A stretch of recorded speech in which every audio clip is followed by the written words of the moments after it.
Hello, this is Uhasa, and welcome to a new release trailer for Rustport Season 2 Waves of Intrigues. We're going to do a reaction trailer, and we're going to watch it through, and then we're going to do a trailer analysis. There's some really cool stuff, and I would get to flex my, well, not really flex, but share a little bit of my input my old knowledge of film analysis, which wasn't is not it's okay. Let's take a watch. Rustport, the Empire's lawless frontier. I don't like the hip hop. Yes. Chatterboxes bite the dust the fastest. Fools!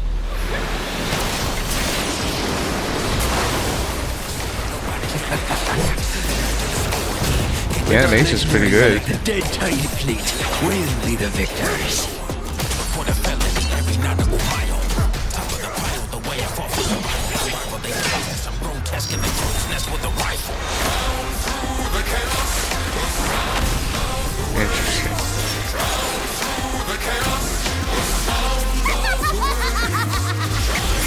Come on, kill me! And I can't wait for Sonya to come out as a hero. She looks so cool. Do it again! Okay. Now you'll never forget me, Sonya. Okay, so I did say her name right. Sonya. Okay, cool. So let's start from the beginning. I'm gonna mute this and I'm gonna turn on some music in the background. Okay.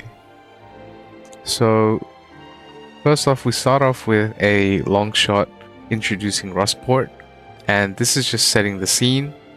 So there's also a film analysis tutorial if you want to learn a little bit. Yeah, you can see Rustport is pictured in the limelight, in the daylight, and you know it's pretty. It's got nice, vibrant colors, and this is all to bring a huge contrast to the Graveborn Dead Tide fleet, which are all dark and grey and green. We zoom into the underground though straight away, so although the Rustport on the outside looks nice and all, we do have some darkness as well, even though they are light bearers.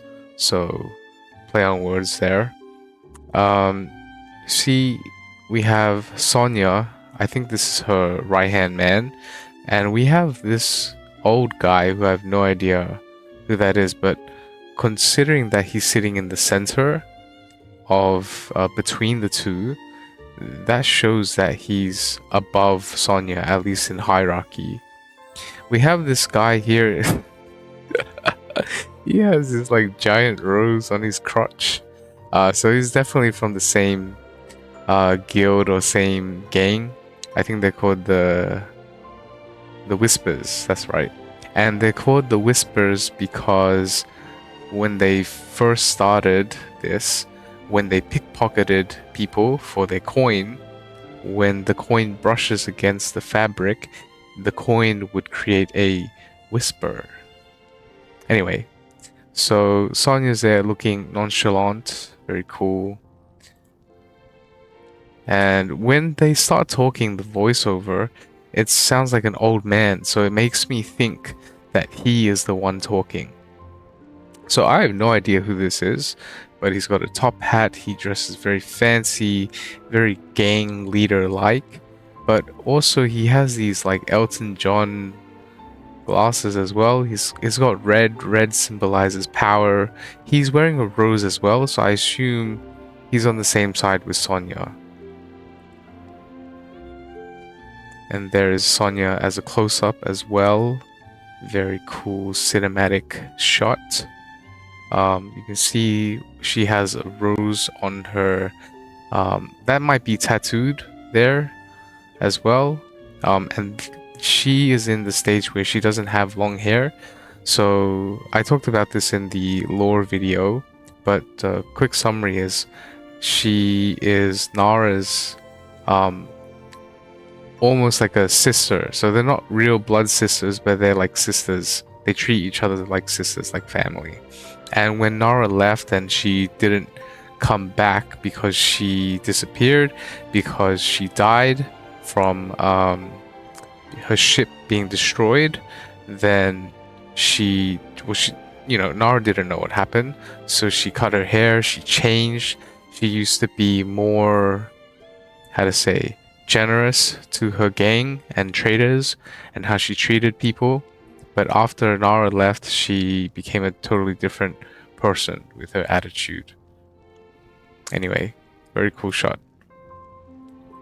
Now, I was wondering, like, why they're talking about the Empire's lawless frontier, and they're just, just doing like some blacksmith stuff.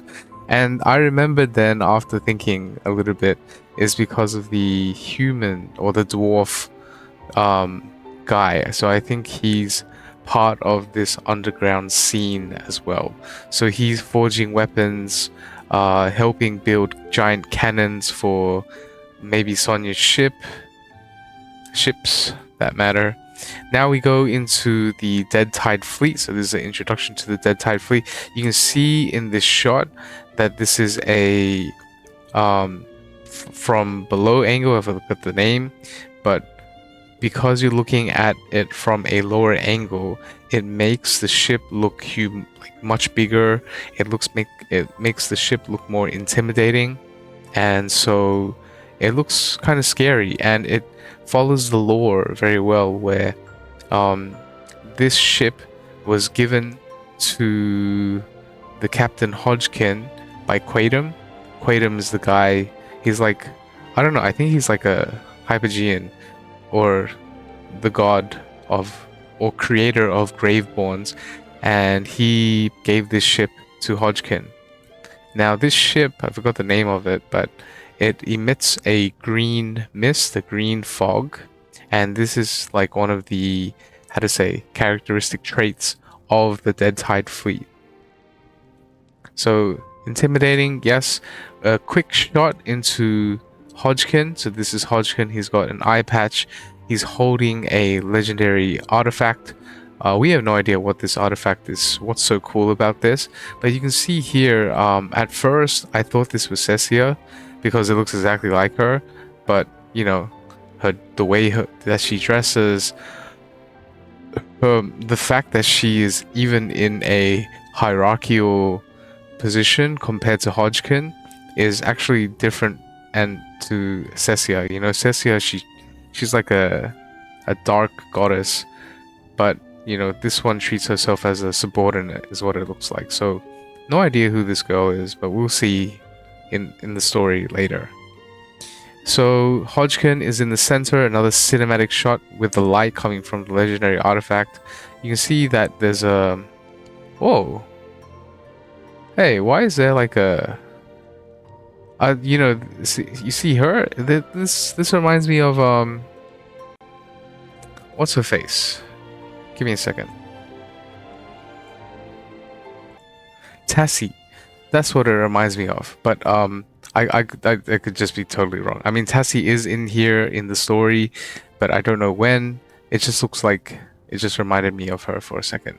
But you know, then again, maidens and mermaids and stuff are symbolic or natural to have in pirate ships.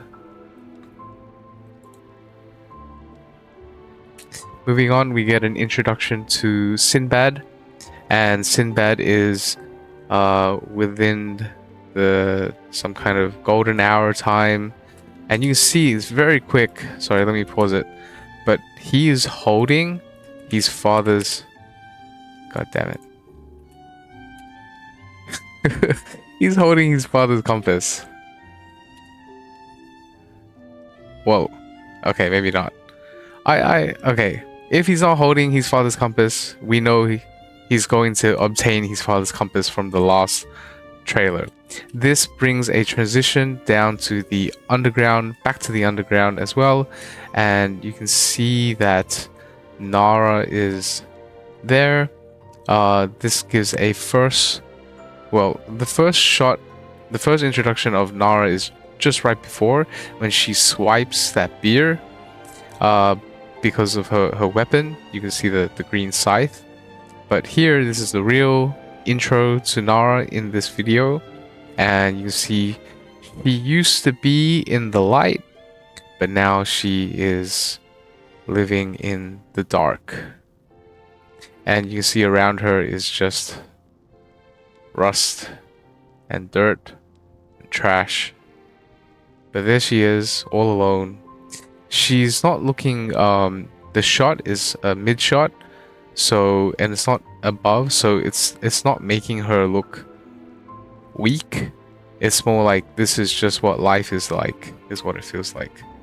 And then that was her weapon. The shot from above, normally a shot from above should make someone look weak, but here she is actually looking quite intimidating. It's almost like she's staring right into your eyes. Okay, so signal. So you can see the Dead Tide fleet is moving fast. It's starting to get chaotic. We have the wind, the storms, the rains. Hodgkin is going crazy. There is a fight, a naval battle between two ships. So this is just foreshadowing, or just telling the audience what's going to happen. There's going to be a gigantic battle between the Lightbearers and the Graveborns. You can see a very cool fight transition with the legendary artifact in the mist. Hold up a second. So you see there, which is the Kraken, and the Kraken is emitted. You can see the shadow of the Kraken from the light of the thunder, and I want to talk to you about that in a second, like from where the origins are coming from. But I mean, obviously Krakens are underwater creatures. This one's green. You see it emitted green light, and it might have something to do with the legendary artifact. The Kraken is really powerful, destroying the ship. So Nara goes in. Now, interesting dialogue. She says, "Come on, kill me like you did before." It's almost as if she's blaming her ex-allies and her family for her death, when in reality it actually wasn't their fault to begin with. It was because some elemental just saw her ship was trespassing and just decided to kill their ship. Now, remember that when people turn into Graveborns, they are not their complete selves. They've lost a lot of their true selves, and they are, how to say, all that remains is the hate and the core, like, yeah, just their hatred and their negatives, and just really strong, deadly desires. Okay, so we're gonna pause here. There's like 3 flashes. Okay, I missed it. Okay, so the first one, Jesus, is Sinbad in the rain, looking quite emo. He's staring out from the window. It's raining. What I find interesting that is his scar is really highlighted, and it has something to do with his dad for sure. Now, what's interesting is that he's you can see he's trapped in between the windows, which I don't really know what that means, like as in symbolically. I can probably figure it out if I think about it, but I'm not really interested right now. Now, what's interesting is you see Viper, or Viperian, and this is actually the first introduction to Viperian into Season 2 Waves of Intrigue. I mean, obviously we have him at the start of the story, and we didn't really see much about him. So what I did was I quickly took a look at Viperian's lore. Now I couldn't find anything because he's actually completely new. He wasn't from AFK Arena, is what it seems. And so I had to find out what information I could, and the only place I knew is in the lore. So when you become friends with him or you build his affinity, may I see your affinity, good sir? Oh, apologies. I have to go into my resonating hall. So if I find Mr. Viper, I had to get his affinity to 2200, so I just gave him some boosts just to see everything. So what I noticed is, take a look at number 1. A number of people have seen Viperian conversing closely with the monsters he creates. So he creates monsters, okay? That's fact number 1. He does research, he does body modification projects, research again. He's obviously a Graveborn.